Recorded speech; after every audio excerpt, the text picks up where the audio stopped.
A 40-year-old community staple, the Osprey Fishing Pier, was under repair in early 2012 when the engineers realized it was beyond repair.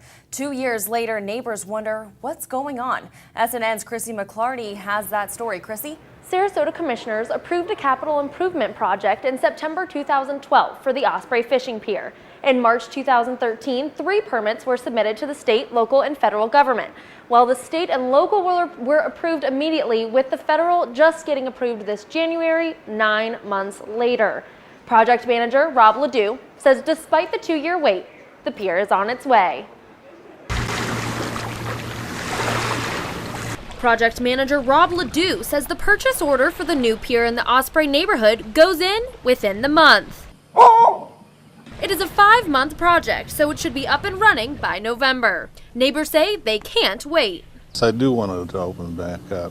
It's been closed down for a while. I'll be glad when it opens up because a lot of people enjoy the pier down here.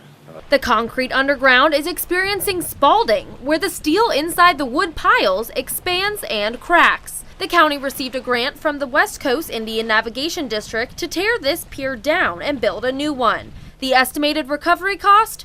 $330,000. So that would have been a gold-plated pier.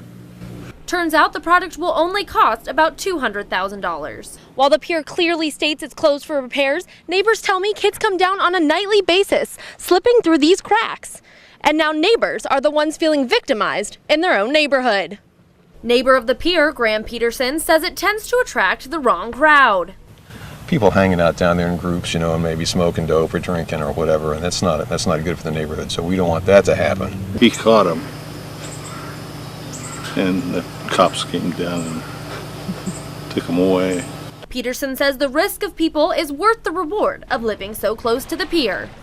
I love it here. I think it's a great spot, but I hate to see it be congregated by, you know, people that aren't really good for the neighborhood, put it that way. And the new Osprey Fishing Pier will be built to standards of the Americans with Disability Act. The Florida Building Code requires all piers to be approved by the ADA, but doesn't the county require new wood standards as well?